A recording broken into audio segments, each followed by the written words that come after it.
शांति, ओम शांति, ओम शांति। हम सब अपनी आत्मिक स्थिति में स्थित होकर परमपिता परमात्मा की मुरली को बहुत ही ध्यान से, बहुत ही एकाग्रता से सुनेंगे और स्वयं में धारण करेंगे इस अटेंशन के साथ कि आज बाबा ने मेरे लिए क्या कहा है। ओम शांति। आज 7 जून 2024 की बाबा की साकार वाणी है। बाबा कहते हैं, मीठे बच्चे, तुम आपस में रूहानी भाई भाई हो। तुम्हारा एक दो से अति प्यार होना चाहिए। तुम प्रेम से भरपूर गंगा बनो, कभी भी लड़ना झगड़ना नहीं। आज का प्रश्न है, रूहानी बाप को कौन से बच्चे बहुत बहुत प्यारे लगते हैं? उत्तर है, जो श्रीमत पर सारे विश्व का कल्याण कर रहे हैं, जो फूल बने हैं, कभी किसी को कांटा नहीं लगाते, आपस में बहुत बहुत प्यार से रहते हैं, कभी रूठते नहीं। ऐसे बच्चे बाप को बहुत प्यारे लगते हैं। जो देह अभिमान में आकर आपस में लड़ते हैं, लून पानी होते हैं, वह बाप की इज्जत गंवाते हैं, वह बाप की निंदा कराने वाले निंदक हैं। बाबा कहते हैं कि बाबा को कौन से बच्चे अपने बहुत प्यारे लगते हैं? जो बाबा के बच्चे श्रीमत पर, बाबा की श्रीमत पर चलकर पूरे विश्व का, अपना भी और पूरे विश्व का कल्याण कर रहे हैं। जो फूल बने हैं, कभी किसी को कांटा नहीं लगाते, कभी किसी को दुख नहीं पहुंचाते, बहुत प्यार से रहते हैं, आपस में लड़ते झगड़ते नहीं, किसी भी बात में रूठते नहीं हैं देह अभिमान में आकर। अगर जो देह अभिमान में आकर आपस में लड़ते झगड़ते हैं, एक दूसरे का पद पोजीशन कुछ भी देख के, गुण देख के अगर लड़ते झगड़ते हैं, लून पानी होते हैं, तो हम बाबा की इज्जत को गंवाते हैं। ऐसे बाबा की निंदा करने वाले निंदक बच्चे बन जाते हैं। ओम शांति। जैसे रूहानी बच्चों को अब रूहानी बाप प्यारा लगता है, वैसे रूहानी बाप को रूहानी बच्चे भी प्यारे लगते हैं, क्योंकि श्रीमत पर सारे विश्व का कल्याण कर रहे हैं। कल्याणकारी सब प्यारे लगते हैं। तुम भी आपस में भाई भाई हो, तो तुम भी जरूर एक दो को प्यारे लगेंगे। बाहर वालों से इतना प्यार नहीं रहेगा जितना बाप के बच्चों का आपस में प्यार होगा। तुम्हारा भी आपस में बहुत बहुत प्यार होना चाहिए। यहाँ अगर भाई भाई यहाँ ही लड़ते झगड़ते हैं या प्यार नहीं करते, तो वह भाई नहीं ठहरे। तुम्हारा आपस में लव होना चाहिए। बाप का भी आत्माओं से लव है ना, तो आत्माओं का भी आपस में बहुत लव होना चाहिए। सतयुग में सब आत्माएं एक दो को प्यारी लगती हैं, क्योंकि शरीर का अभिमान टूट जाता है। तुम भाई भाई एक बाप की याद से सारे विश्व का कल्याण करते हो, अपना भी कल्याण करते हो, तो भाइयों का भी कल्याण करना चाहिए। इसलिए बाप देह अभिमानी से देही अभिमानी बना रहे हैं। वो लौकिक भाई भाई तो आपस में धन के लिए, हिस्से के लिए लड़ पड़ते हैं। यहाँ लड़ने झगड़ने की बात नहीं। यहाँ हर एक को डायरेक्ट कनेक्शन रखना पड़ता है। बाबा कहते हैं, यहाँ हमें लड़ने झगड़ने की कोई बात ही नहीं। यहाँ हमें हर एक दूसरे से डायरेक्ट कनेक्शन रखना पड़ता है, क्योंकि हम कौन हैं? हम बाबा के बच्चे हैं, हम ब्राह्मण बच्चे हैं। तो आपस में हमारा बहुत ही स्नेह रहना चाहिए, बहुत ही प्यार रहना चाहिए। हम भी अगर आपस में लड़ेंगे तो बाहर वालों में और हमारे में क्या फ़र्क है? तो अगर कुछ भी किसी में कोई कमी कमजोरी, कोई बात अगर गलत भी लगती है, तो उसे हमें उस समय अपनी सहन करने की शक्ति को, समाने की शक्ति को सामने लाना है और उस बात को समा लेना है स्वयं में। आगे बाबा कहते हैं, लौकिक बाप से स्थूल वर्षा लेते हैं, यह तो रूहानी बाप है। तो रूहानी बाप से हम रूहानी वर्षा लेते हैं। हर एक को डायरेक्ट बाप से वर्षा लेना है। जितना जितना इंडिविजुअल बाप को याद करेंगे, उतना वर्षा मिलेगा। बाप देखेंगे आपस में लड़ते हैं, तो बाप कहेंगे, तुम निधन के हो क्या? रूहानी भाई भाई को लड़ना झगड़ना नहीं चाहिए। अगर भाई भाई होकर आपस में लड़ते झगड़ते हैं, प्यार नहीं, तो जैसे रावण बन जाते हैं। वह सब आसुरी संतान ठहरे। फिर दैवी संतान और आसुरी संतान में जैसे कि फर्क नहीं रहता, क्योंकि देह अभिमानी बनकर ही लड़ते हैं। आत्मा आत्मा से लड़ती नहीं है। इसलिए बाप कहते हैं, मीठे मीठे बच्चे, आपस में लून पानी नहीं होना है। तब समझाया जाता है। फिर बाप कहेंगे, यह तो देह अभिमानी बच्चे हैं, रावण के बच्चे हैं, हमारे तो नहीं हैं, क्योंकि आपस में लून पानी होते रहते हैं। अगर हम संगम पर आकर बाबा के बच्चे बनकर भी अगर हम आपस में लड़ते हैं, तब तो हम बाबा के बच्चे नहीं ठहरे, तब तो हम रावण के बच्चे हैं। रावण का गुण हमारे में है। तो बाबा कहते हैं, हमें आपस में लून पानी नहीं होना है, लड़ना झगड़ना नहीं है। तुम 21 जन्म छीड़खंड होकर रहते हो। इस समय देही अभिमानी बन रहना है। अगर आपस में नहीं बनती है तो उस समय के लिए रावण संप्रदाय समझना चाहिए। आपस में लून पानी होने से बाप की इज्जत गवाएंगे। भल ईश्वरीय संतान कहते हैं, परंतु आसुरी गुण है तो जैसे देह अभिमानी है। देही अभिमानी में ईश्वरीय गुण होते हैं। यहाँ तुम ईश्वरीय गुण धारण करेंगे तभी बाप साथ ले जाएंगे, फिर वही संस्कार साथ में जाएंगे। बाप को मालूम पड़ता है कि बच्चे देह अभिमान में आकर लून पानी हो रहते हैं। वह ईश्वरीय बच्चे कहला न सके। कितना अपने को घाटा डालते हैं, माया के वश हो जाते हैं। आपस में लून पानी नमक पानी मतभेद हो जाते हैं। यूं तो सारी दुनिया ही लून पानी है, लेकिन अगर ईश्वरीय संतान भी लून पानी हो तो बाकी फर्क क्या रहा। वह तो बाप की निंदा कराते हैं। बाप की निंदा कराने वाले, लून पानी होने वाले ठौर पा न सके।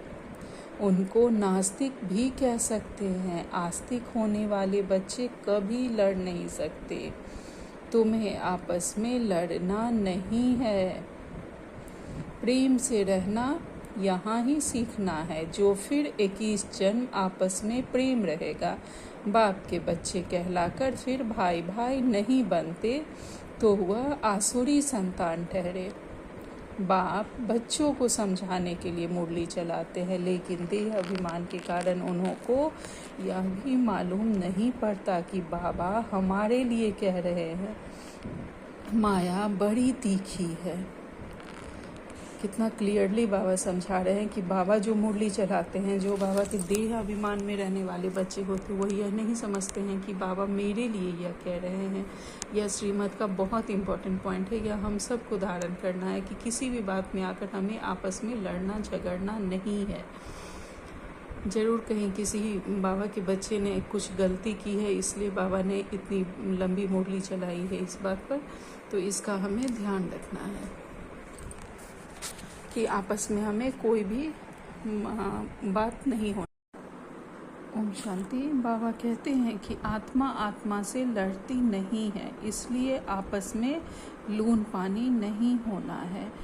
होते हैं तब समझाया जाता है। फिर बाप कहेंगे, यह तो देह अभिमानी बच्चे हैं, रावण के बच्चे हैं, हमारे तो नहीं हैं, क्योंकि आपस में लून पानी होते रहते हैं। तुम 21 जन्म छीड़खंड होकर रहते हो। इस समय देही अभिमानी बन रहना है। अगर आपस में नहीं बनती तो उस समय रावण संप्रदाय समझना चाहिए। आपस में लून पानी होने से बाप की इज्जत गवाएंगे। वह ईश्वरीय संतान कहते हैं, परंतु गुण तो आसुरी है। तो जैसे देह अभिमानी है, देही अभिमानी में ईश्वरीय गुण होते हैं। यहाँ तुम ईश्वरीय गुण धारण करेंगे तभी बाप के साथ जाएंगे, फिर वही संस्कार साथ में जाएंगे। बाप को मालूम पड़ता है बच्चे देह अभिमान में आकर लून पानी हो रहते हैं। वह ईश्वरीय बच्चे कहला न सके। कितना अपने को घाटा डालते हैं, माया के वश हो जाते हैं। आपस में लून पानी मतभेद हो जाते हैं। यूँ तो सारी दुनिया ही लोन पानी है, लेकिन अगर ईश्वरीय संतान भी लोन पानी हो तो बाकी फर्क क्या रहा। वह तो बाप की निंदा कराते हैं। बाप की निंदा कराने वाले, लोन पानी होने वाले ठौर पा न सके उनको नास्तिक भी कह सकते हैं। आस्तिक होने वाले बच्चे कभी लड़ नहीं सकते। तुम्हें आपस में लड़ना नहीं है, प्रेम से रहना यहाँ ही सीखना है, जो फिर 21 जन्म आपस में प्रेम रहेगा। बाप के बच्चे कहलाकर फिर भाई भाई नहीं बनते तो वह आसुरी संतान ठहरे। बाप बच्चों को समझाने के लिए मुरली चलाते हैं, लेकिन देह अभिमान के कारण उन्हों को यह भी मालूम नहीं पड़ता कि बाबा हमारे लिए कह रहे हैं। माया बड़ी तीखी है, जैसे चूहा काटता है जो मालूम ही नहीं पड़ता। माया भी बड़ी मीठी मीठी फूंक दे काट लेती है, पता ही नहीं पड़ता। आपस में रूठना आदि आसुरी संप्रदाय का काम है। बहुत सेंटर में लोन पानी होकर रहते हैं, अभी कोई परफेक्ट तो नहीं बने हैं। माया वार करती रहती है। माया ऐसा माथा मोड़ लेती है जो पता ही नहीं पड़ता है। अपने दिल से पूछना है कि हमारा आपस में प्रेम है व नहीं। प्रेम के सागर के बच्चे हो तो प्रेम से भरपूर गंगा बनना है। लड़ना झगड़ना उल्टा सुल्टा बोलना, इससे ना बोलना अच्छा है। अगर हम लड़ते झगड़ते हैं, उल्टा सुल्टा बोलते हैं तो इससे नहीं बोले। साइलेंस की शक्ति का प्रयोग करें। हियर नो इविल, ये यूज़ करना है, ना उल्टा पुल्टा सुनना है, ना बोलना है। अगर किसी में क्रोध का अंश है तो वह लव नहीं रहता। इसलिए बाबा कहते हैं रोज अपना पोता में निकालो। आसुरी चलन सुधरती नहीं तो फिर नतीजा क्या निकलता है, क्या पद पाएंगे। बाप समझाते हैं कोई सर्विस नहीं करेंगे तो फिर क्या हालत हो जाएगी, पद कम हो जाएगा। साक्षात्कार तो सबको होना ही है। तुमको भी अपनी पढ़ाई का साक्षात्कार होता है। साक्षात्कार होने के बाद फिर तुम ट्रांसफ़र होते हो। ट्रांसफ़र होकर तुम नई दुनिया में आ जाएंगे। पिछाड़ी में सब साक्षात्कार होगा, कौन कौन किस मार्क्स से पास हुआ। फिर रोएंगे, पीटेंगे, सजाएं भी खाएंगे, पछताएंगे। बाबा का कहना नहीं माना। बाबा ने तो बार बार समझाया था कोई आसुरी गुण नहीं होना चाहिए। जिसमें दैवी गुण है उनको ऐसा आप समान बनाना चाहिए। बाप को याद करना तो बहुत सहज है। अल्फ और बे, अल्फ माना बाप, बे मतलब बादशाही। बाबा और सतयुग, बस यही हमें याद करना है। तो बच्चों को नशा रहना चाहिए। अगर आपस में लोन पानी होंगे तो फिर ईश्वरीय औलाद कैसे समझेंगे। बाबा समझेंगे यह आसुरी औलाद है, माया ने इसे नाक से पकड़ लिया है। उनको पता ही नहीं पड़ता है, सारी अवस्था डवाडोल, पद कम हो पड़ता है। तुम बच्चों को उन्हें प्रेम से सिखाने की कोशिश करनी चाहिए। प्रेम की दृष्टि रहनी चाहिए। बाप प्रेम का सागर है तो बच्चों को भी खींचते हैं ना, तो तुमको प्रेम का सागर बनना है।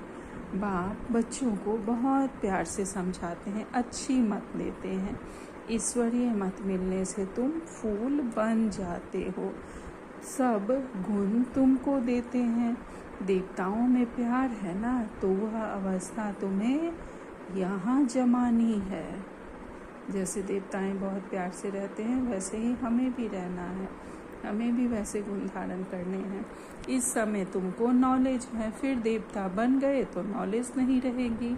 यहाँ वहाँ दैवी प्यार ही रहता है, तो बच्चों को अब दैवी गुण भी धारण करने हैं। अभी तुम पूज्य बनने के लिए पुरुषार्थ कर रहे हो, अभी संगम पर हो। बाप भी भारत में आते हैं, शिव जयंती मनाते हैं, परंतु वह कौन है, कैसे, कब आते हैं, क्या करते हैं, यह नहीं जानते। जो दुनियावी लोग हैं वो लोग शिव जयंती कितना धूमधाम से बनाते हैं, शिवरात्रि, लेकिन शिवरात्रि को क्या हुआ था, कौन आए थे, क्या होता है, यह नहीं समझते।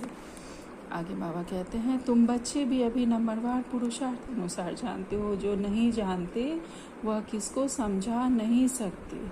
फिर पद कम हो जाता है। जो बाबा के बच्चे बहुत अटेंशन से ज्ञान बाबा का नहीं समझते, सुनते, मुरली ध्यान से नहीं पढ़ते, वो नहीं समझ पाते हैं कि क्या इसका अर्थ होता है। स्कूल में पढ़ने वालों में भी कोई की चलन खराब होती है तो कोई की सदैव अच्छी चलन रहती है। कोई प्रेजेंट रहे, कोई एब्सेंट। यहाँ प्रेजेंट हुआ है जो सदैव बाप को याद करते हैं, स्वदर्शन चक्र फिराते हैं। बाप कहते हैं, उठते बैठते तुम अपने को स्वदर्शन चक्रधारी समझो। भूलते हो तो एब्सेंट हो जाते हैं। जब सदैव प्रेजेंट होंगे तब ही ऊंच पद पाएंगे, भूल जाएंगे तो कम पद पाएंगे। बाप जानते हैं अभी टाइम पड़ा है। ऊंच पद पाने वालों की बुद्धि में यह चक्र फिरता होगा। कहा जाता है शिव बाबा की याद हो, मुख में ज्ञान अमृत हो, तब प्राण निकले। मुख में बाबा का ज्ञान अमृत हो, बाबा का ज्ञान हमारी बुद्धि में फिरता रहे और बाबा की याद रहे, तब हमारे मुंह से, तब हमारी प्राण तन से हमारे निकले। बाबा कहते हैं अंतकाल और कोई याद नहीं है, सिर्फ बाबा हमारी याद है। अगर कोई चीज़ में प्रीत होगी तो अंतकाल में वह याद आती रहेगी। खाने का लोभ होगा तो मरने के समय वह चीज़ याद आती रहेगी, यह खाओ, फिर पद भ्रष्ट हो पड़ेगा। बाप तो कहते हैं स्वदर्शन चक्रधारी होकर मरो और कुछ भी याद ना आए। हम क्या थे, क्या हैं और क्या बनने वाले हैं, यह सदा हमें याद करते रहना है। स्वदर्शन चक्रधारी होकर शरीर का त्याग करना है। बिगड़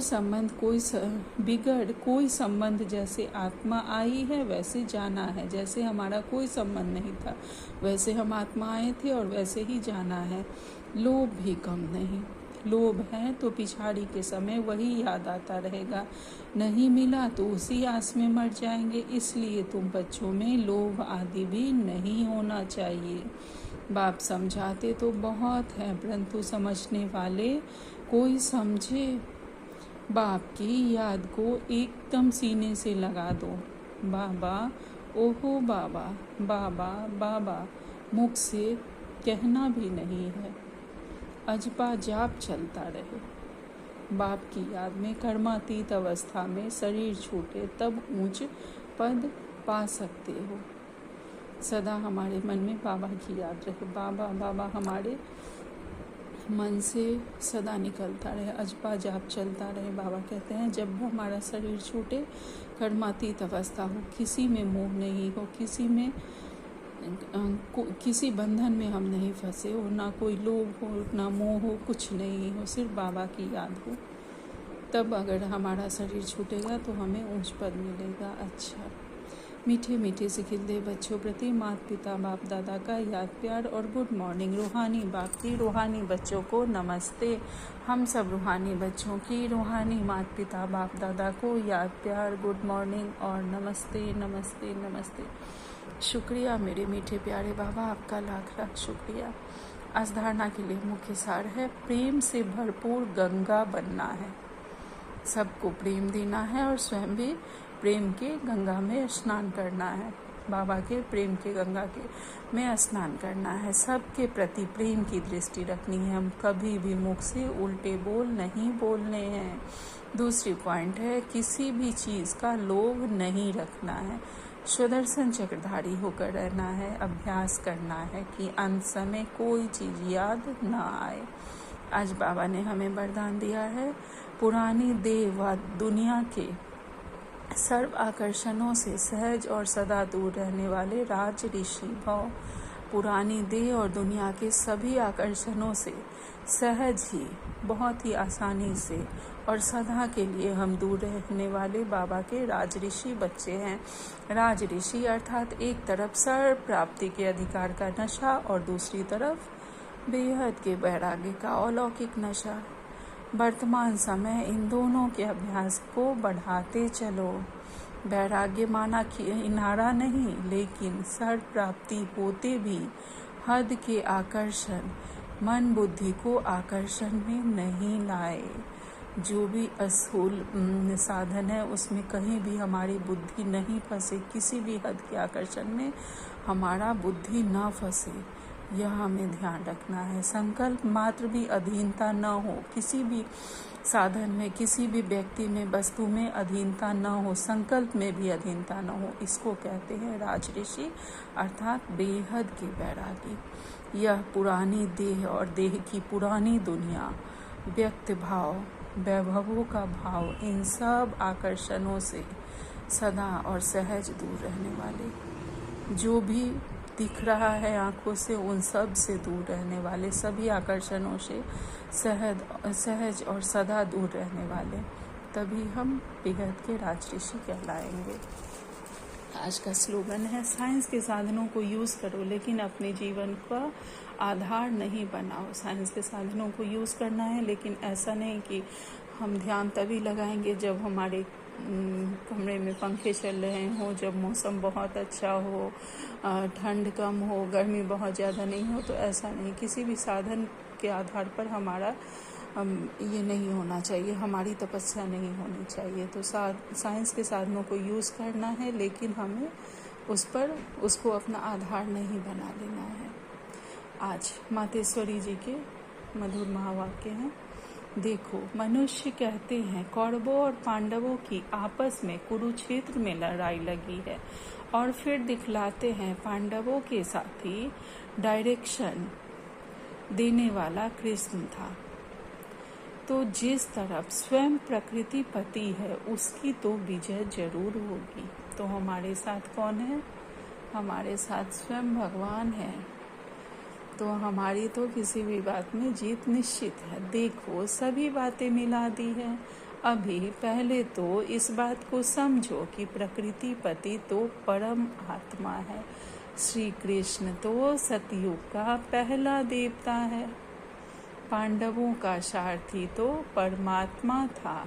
अब परमात्मा हम बच्चों को कभी हिंसा नहीं सिखला सकता है। ना पांडवों ने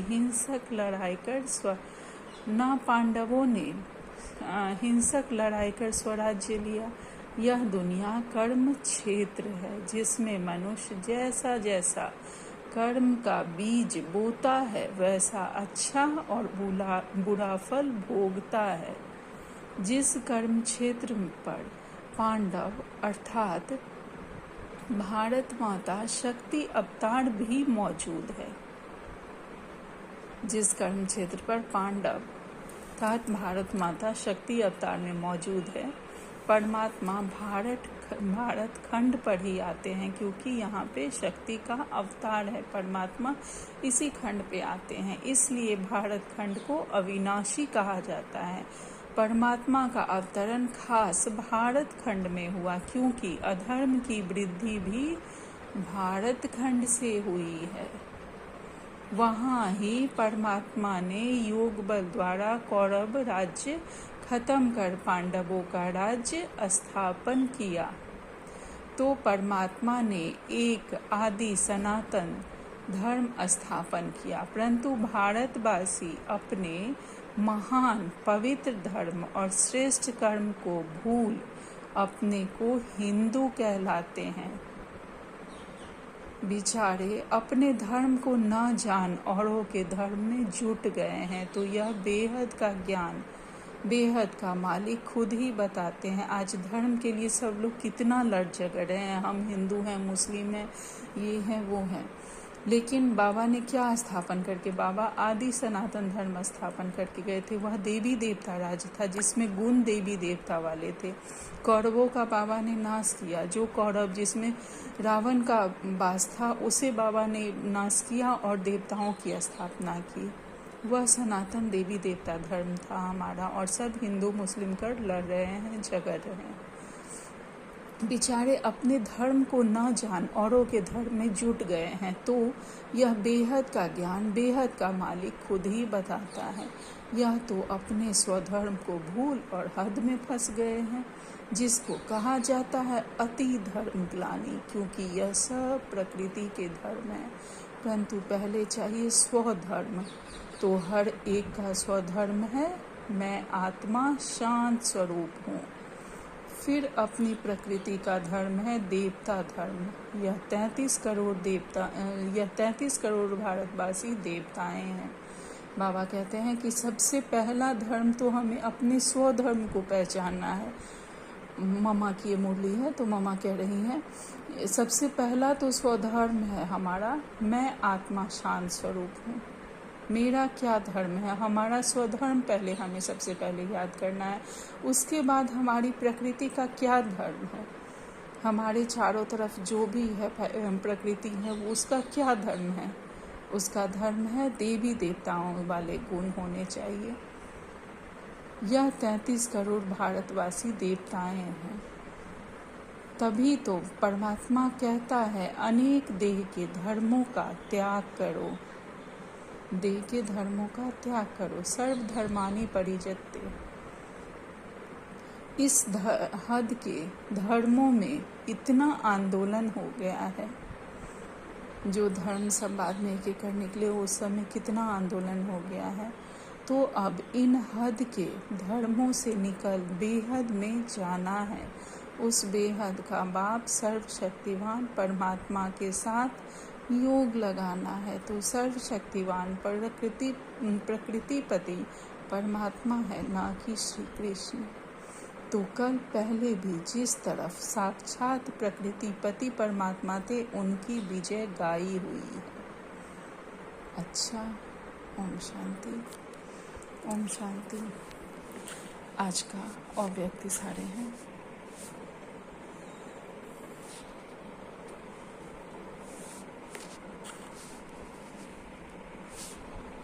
आज 7 तारीख का और व्यक्ति सारे हैं। बाबा ने कहा है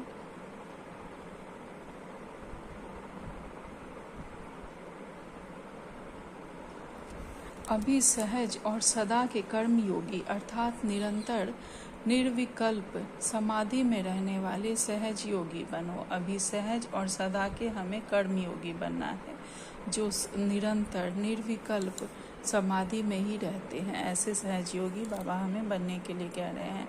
जो सदा कर्म योगी रहते हैं वह सदाचारी रहते हैं। जो कर्म करते बाबा से योग लगाते रहते हैं वह सदा सदाचारी रहते हैं। उन्हें याद रहता है कि बाबा की श्रीमत क्या है, उसी अनुसार वो कर्म करते हैं। जैसे धर्म और कर्म दोनों को अलग नहीं कर सकते, न धर्म को अलग कर सकते न कर्म को। कोई भी कर्म करते हुए अधर्म अर्थात कोई भी कर्म करते हुए धर्म अर्थात धारणा भी संपूर्ण हो। कोई भी कर्म करते हुए धर्म अर्थात धारणा भी हमारी संपूर्ण होनी चाहिए। जो हमारी धारणा है, जो परमात्म श्रीमत है, वो भी संपूर्ण होनी चाहिए। कर्म में जब बहुत बिजी रहते हो तब धारणा भी इतनी रहे। कर्म में जब बहुत हम बिजी रहते हैं किसी भी कार्य में, तब धारणा भी हमारी पूरी तरह हमारे अंदर समाई रहे। ऐसा नहीं कि हमारी क्या धारणा है वह हम भूल जाएं, ऐसा नहीं होना चाहिए। बाबा की क्या श्रीमत है वो भूल जाए, ऐसा नहीं। कर्म में जब बहुत बिजी रहते हो तब धारणा भी इतनी रहे, दोनों तराजू का तरफ एक समान हो। तब कहेंगे श्रेष्ठ व दिव्य बुद्धिमान कर्मयोगी। अगर दोनों तरफ हमारा कर्म और धर्म दोनों समान है तभी हम श्रेष्ठ कर्मयोगी कहलाएंगे। अच्छा, ओम शांति, ओम शांति, ओम शांति।